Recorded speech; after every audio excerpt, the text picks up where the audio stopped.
all you YouTubers out there. I'm just going to do a little show and tell on my vintage drum set here because I've seen so many great YouTubes. I just want to pass it forward. So this is a 1957 WFL Ludwig drum set with the original blue sparkle finish, although it is in extremely rough condition. The unique thing about this particular WFL drum set is it was 1957, was the year before plastic drum heads came out, and I managed to find some real calfskin drum heads for it. So these are the real deal. They have wood flesh hoops, so these are very vintage. I'm sure there's some custom people still making them this way, but you know, it's a lot of work, I'm sure, and very pricey. So I found these used, and I was really thrilled because they were cheap as dirt, and they were on Kijiji for the longest time. Nobody wanted them. Nobody wanted them, and I'm like, I'll take those. So anyway, the kit itself, I bought in Florida. It was just the 13, the 16, and the 22 with nothing else.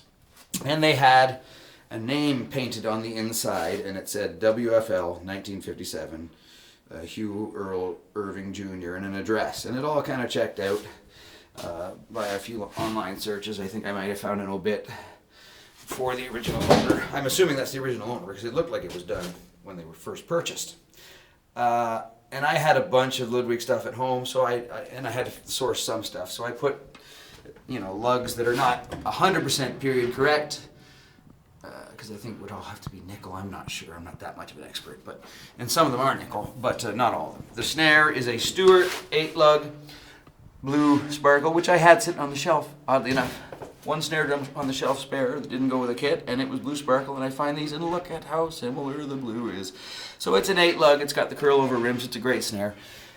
I didn't have a snare batter head, so I bought an Earth Tone, a modern-made calfskin snare, to see how it measures up against the vintage ones.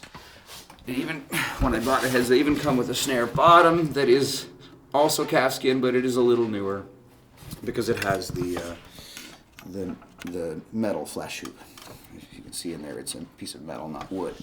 So that's, you know, a little later on made. Take you for another little view over here. You can see the patina. So this kit has had a hard life. I don't know how long the original owner had it for, but somebody had eventually tried to wrap it in a wooden Mac tack. And I guess, anyway, when I bought the shell, somebody had gone to all the painstaking trouble of removing it. They had scraped it off. It was clear that it was on the whole kit, right? And they'd scraped it all off except for this area on the tom-tom from here to here, where they still had to take some of this white stuff off. And then they got rid of it, abandoned project. So that's kind of sad. I thought, well, I'm just going to leave it as part of the drum's heritage because they're never going to be mint. They're never even going to be mint from afar. They're rough, but it's a beautiful patina. You couldn't do that, you know, on purpose if you wanted to. They just look so antiquated. And front bass drum head, look how nice shape that's in. So you got two 22 heads. I got two 13s and two 16s and the 14 bottom, all in a package deal. I was really lucky to find that. So the only thing I didn't get was bass drum spurs. There was a set not far from me, but they were like $175 or something. They were just really expensive, and I'm cheap. So I had a friend of mine. He gave me a set of these clip-on rim bass drum anchors, and they do the job quite well. So I'm not too worried about that. Obviously the hardware is not supposed to replicate what would have come with this kit. So the skinny on the skin heads, everything they say is true. In the rainy days they are awful. Humid days they just go blah. They're thud. You see wrinkles on them. But on the really hot winter days when the or really cold winter days when the wood stove's going and the humidity's like minus, right? They just sound awesome. So yes, they sound way better than regular drum heads. plastic drum heads, but only for a day. Because everything they say is true. You're constantly tuning them.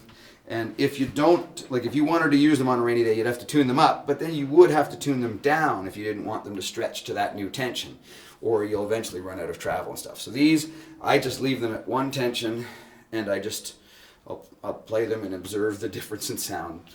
They get a lot more use on the really cold winter days when you've got the wood stove going. But, you know, I have lots of kits. I don't really use it for anything other than my own novelty. You can see that the batter head had some holes that were taped by somebody. Anyway, I just left them. They're not in bad shape, as long as you don't hit them in those spots. We can even see a little ring there from where a muffler used to be. So you know that these heads are old. He said they came off a Stewart kit, but I'm sure that that's not true. You know, so. Now, the earth tone. You know, I hope they don't get mad at me. Their product is interesting. And where else do you get, you know, it was an affordable price for a real Calfskin head. They put this coating on it where they claim it's going to be less, you know, it's not going to be affected by humidity. It is not as much as these heads by any means.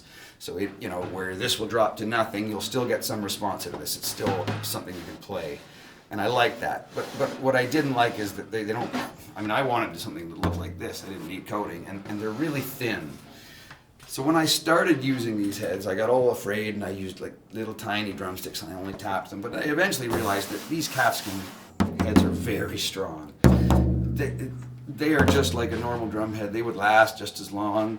It's the tuning issues, and they sound really good when they sound good.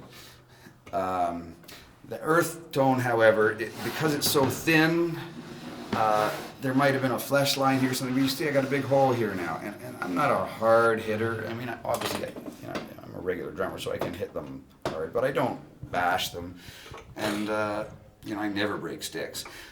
So, you know, that's a bit of a drag, because you know, that's on the way out, right?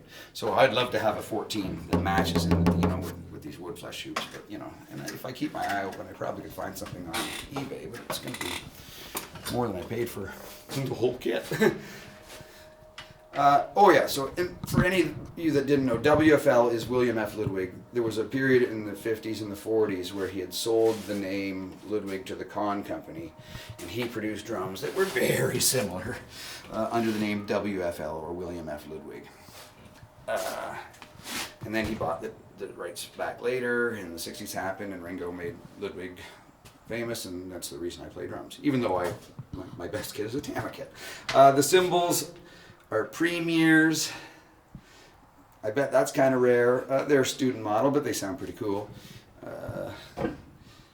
The ride cymbal may be a premier or may not. I don't think it has any engraving on it. And here, this rock splash, this AA rock splash, I bet you, it sounds so bad that I bet you somebody, if some executive at Sabian heard it, they'd be like, you know what, we're give us that, we'll replace it. We can't have a cymbal out there that sounds this bad with our name on it. I don't know how that one slipped through quality control. Obviously, I think I traded it for something that wasn't worth very much money. It's not broken or anything, it's just a really awful sounding cymbal. So I will play the kit a bit for you. Thank you for watching, Drum Nerds, if you made it this far. If you've got a show and tell with a vintage kit or a new kit that you'd like to do, I'd love to watch it. Put the links in the comments, and we'll all share it together. So let me turn the gain down and do a little bit of playing.